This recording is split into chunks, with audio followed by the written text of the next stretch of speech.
Hey fellow babies, welcome back to Pachter Factor on SIFTD.net. Hope you are a Patreon patron. If you are, thank you so much. If you are not and you're watching on YouTube for free, then the least you can do is please link your Amazon Prime account to your Twitch account. We get $2.50 a month if you do that. Once you've set it up, instructions below, you have to re-up it every month, but that's one click and we get $2.50. So please do it because Shane needs the money to keep this going. We want to stay afloat. I make nothing off of it. We're doing it for fun, but he actually does have to spend money to edit this stuff and produce it and get it posted. So appreciate your patronage. Our first question, boy, Aaron Grimshaw is busy. From Patreon, from Aaron Grimshaw, you ask a lot of questions. Would console manufacturers profit more by continuing to produce consoles on their own, or unifying under a shared platform, or launching streaming services? Yeah, that's a good question. You know, the console model is what they call razor blade. So back in the day when people like me used to shave, the razor companies gave away the razors like they were $1. And razor blades were like $1 a piece. And the idea was, if I can get you to use my special type of razor that only holds my special type of razor blades, then I can make money, because you're going to have to change your razor blades every month or so, every few weeks. And so you're going to spend, $12 or $15 a year for the rest of your life. So consoles were built that way. If I get you to buy my console, then I can make money selling you software. And the two ways they make money on software: first-party software, they make all the profit. Third-party software, they get what's called a console royalty, and it comes out to be between $12 and $18 per copy, depending on how it's delivered. So the console manufacturer makes all the money on selling third-party software. Now, Nintendo doesn't do that much third-party; it's all first-party. And Sony and Microsoft make money on Fortnite. You buy a skin in Fortnite, they get 30% of that. So they're psyched. They want you to play whatever on their platform. So the console business is super profitable. The reason that you are going to see streaming services come up is because Amazon wants a piece of that, and Apple wants a piece of that, and Google wants a piece of that.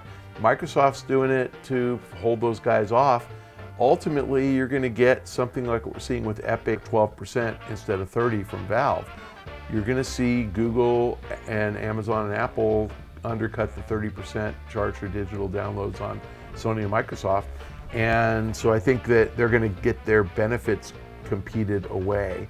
Unifying under a shared platform, no way, because again, they're trying to charge everybody else a piece of what they produce. And launching streaming services, yes, Sony's already done it with PlayStation Now. I think you're going to ultimately have Amazon win. I mean, that's my call. So the answer is, I think the console manufacturers profit more by continuing to produce consoles on their own, but that's going to get bid away because technology is going to allow it to be bid away.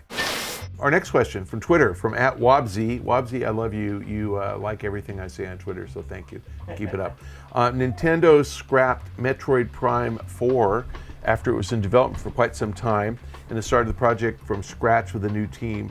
Is it a smart financial move to eat all those development costs?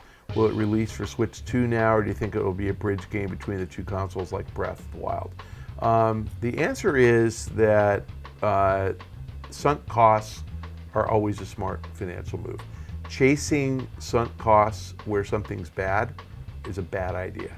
So if you spend $20 million, $30 million working on Metroid Prime 4, and you've concluded it's going to be a crappy game, don't throw another 20 or 30 million at it and release it and make no money. That's dumb. You've already spent the 20 or 30 million, so it's gone. The money's gone. That's like saying you're gambling in a casino and you've lost $5,000. Is it a smart move to walk away, or is it a smart move to gamble another $5,000 and hope you win back your first $5,000? Smart to walk away. So these guys walked away. That's the answer. Will the next Metroid Prime release for Switch 2 or be a bridge game? When's the Switch 2 coming? Answer, it's going to be another 4 years at least before we see Metroid Prime. Probably 5. Will we have another Switch in 5 years? It's 2019, 2024. Yeah, probably right around there. So possibly a bridge game, more likely a Switch 2 game or whatever it's called, next console. So yes, it was smart. Yes, you'll see it for the next console. Maybe it'll be a bridge. Next question this week from SIFTD from the Champ. Who are my favorite and least favorite current gaming CEOs and why? My favorite gaming CEO, boy, is this going to be unpopular. Bobby Kotick.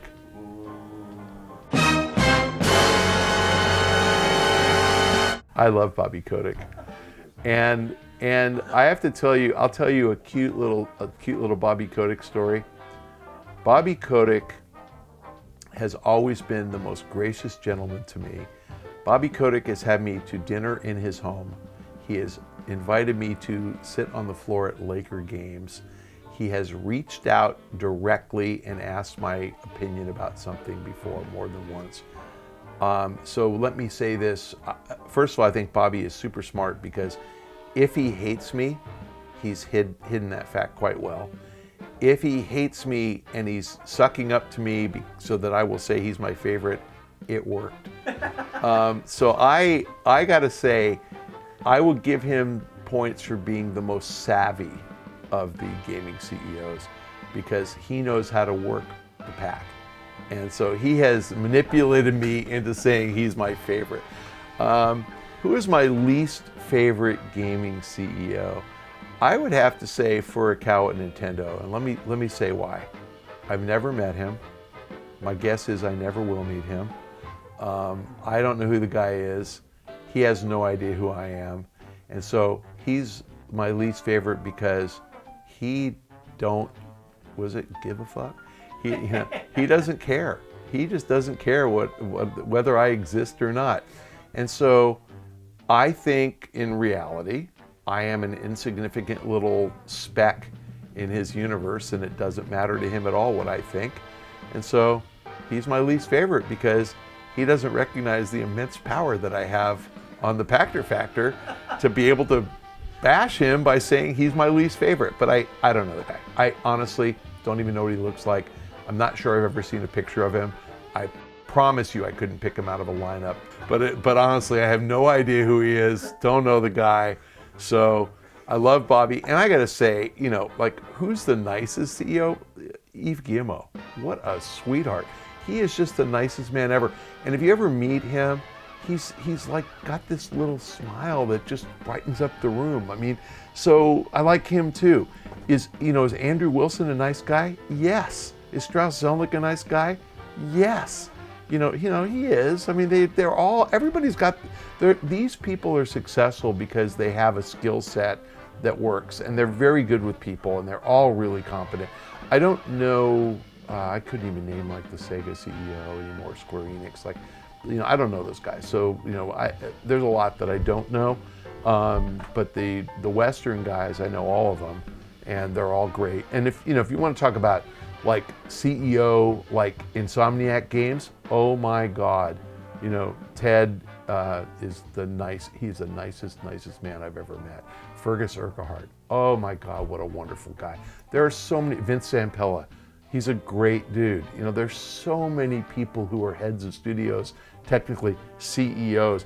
I like Brian Fargo, there's so many of these throwback guys that are just the best. So, one thing about the industry, that's why you say my favorite and my least favorite. Ask me which of my kids is my favorite. I mean, I love them both. And they're each my favorite for different reasons. I could say that about every CEO, in the games industry. Our last question this week from SIFTD from Majora Tom. Has anything in the 8th generation of consoles actually grown the market? Do you think enough is being done to reach new people? Very good question. Simple answer, Apex Legends, Fortnite. Battle Royale is growing the market. And you can say, well, wait a minute, they're on PC. Yeah, they're growing the market on console. They are bringing in new players. A lot of people, prefer a console controller to a mouse and keyboard. I think these types of games are exposing players who don't own a console to first-person and third-person shooter games, giving them an opportunity to be competitive in multiplayer, learn about the mechanics. Fortnite, I believe is around 50% female in game players. And that's really important. I mean, the idea, you know, we've always had a break, a disparity in game console ownership. Boys tend to, you know, own them more than girls, and men and women. And I don't know the right number, but, you know, last number I saw was like 20% or so of console primary users are female. It should be 50.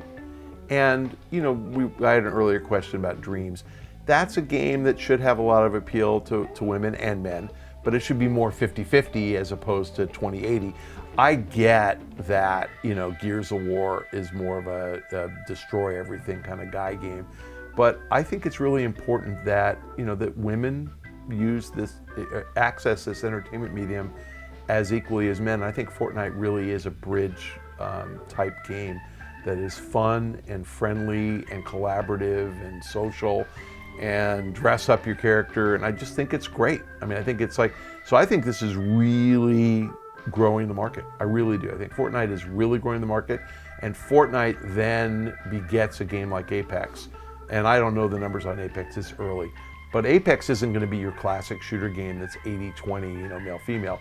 It's going to be 70-30 or 60-40, and that's great. So that grows the market. So I mean, that might not be the answer you're looking for. More women playing games, more women making games, really important, and it's great. And let's be honest, I mean, women are every bit as creative as men in every enterprise, every environment, film, music, you know, and games. And half of all music, movies, and games should be made, and books should be made by women, because they're half of the population. And you're going to get a different perspective, and you're going to get, I think, a better crafted product if you have collaborative teams made up of everybody, because you're going to have all experiences shared. And that probably cuts across race as well. You want to get every, you know, race, nationality represented. And fortunately for us, games cuts across a lot of different geographies and ethnicities, and clearly across the sexual barrier. So, you know, we have women making frickin' great games. We have women making great movies. We have people of color making great games, great movies, and music, and I don't care what country it's made in. You know, we're getting games. Look at CD Projekt, and I don't know. I doubt that they're mostly women, but where are they? Poland, right? And like, wow. Poland making probably game of the year for a long time. If Cyberpunk 77 is coming out in 2077, so you know, sometime between now and then. But look, you know, you get a game out of Poland that's going to be right up there, game of the year or game of the decade. Like, that's impressive. And so the barriers are down. You know, we're getting really great content from a lot of places. That's great. And so yes, I think that we're expanding the market. Thank you for watching us on SIFTD.net if you are a Patreon patron. And if you are, thanks for your patronage. If you're watching on YouTube and you're sitting through ads, we're making a little bit of money, but you can really help us by linking your Amazon Prime account to your Twitch account. That is free for you, $2.50 for us. So please follow the instructions below and do that. And at a minimum, I insist, if you watch all of this, you follow me on Twitter, at Michael Pachter. Please follow Shane, at Dinfire. Please follow SIFTD, at SIFTD Games. And give me a shout out on Twitter. I will respond. It might take a couple of shout outs because I'm not getting all my notifications. I don't know why. Keep trying. I really promise I will reply. Thanks again. See you next week.